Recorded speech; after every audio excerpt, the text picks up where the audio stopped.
without the support of the people. We cannot succeed without the support of our people.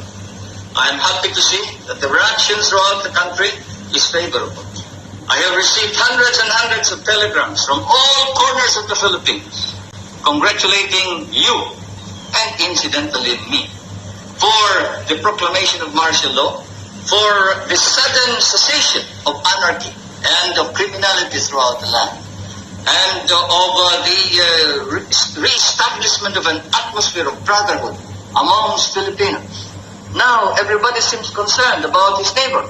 Now everybody seems to be involved in the destiny not only of himself but of the entire country and of the entire nation. And this is what we have been hoping and praying for.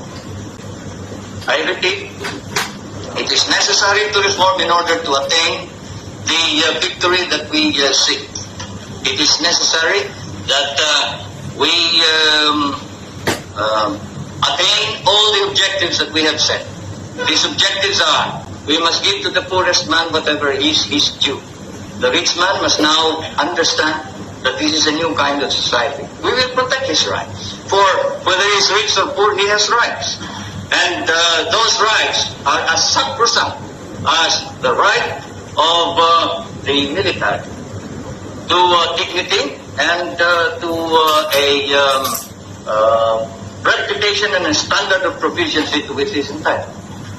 Thus it is important that we must tell everybody, and I ask you to do this, to go out to your assignments, to your respective areas, to your units, to your area of operations, and tell everyone that every citizen in this country has rights and those rights should be protected, whether he is a businessman or a mere janitor, whether he is a tenant or a landowner. Those rights should be protected, but we will treat each other as brothers. The landlord must now learn to live with the tenant, and the tenant must be given his due. I am proclaiming today land reform throughout the entire Philippines. We must allow the tenant to now acquire ownership ultimately of his land, but he must engage in cooperative effort. We cannot just skip on subdividing land. We must cooperate. We must now establish cooperatives of production, cooperatives in irrigation, cooperatives in rural electricity, cooperatives in consumption, cooperatives in everything that we do, because we are a small nation and most of our people are small people. At the same time, we will protect business. We will protect investment, but not to the extent that business and investment will dominate the entire scene, dominate the Philippines, and that they shall dictate and rule the country. No.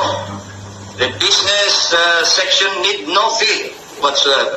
As I have said, the soldier is not only courageous, he is not only humble, he is fair. Because that is his standard of not only living, but his standard for performance. And this is very life. That is the very meaning of his being a soldier. Fairness and justice. And so you tell each and everybody that they can expect fairness, justice. We will reform our society so we will weed out the corrupt in our government. We must do so, because a corrupt government is an insult to the entire country. And it encourages rebellion, it encourages revolution.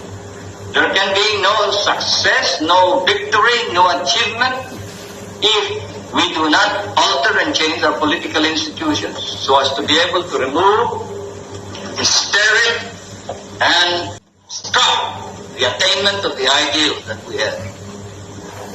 The armed forces of the Philippines have set up a standard of their own. I know that you are engaged in cleaning up your own ranks. You are policing your own ranks. The Secretary of National Defense, the Chief of Staff, have recommended, the major service commanders have recommended that we now establish a military commission to investigate, try and punish all personnel of the armed forces of the Philippines who may not perform in accordance with the exact standards, exacting standards of proficiency of the professional soldier. Never happened in the past.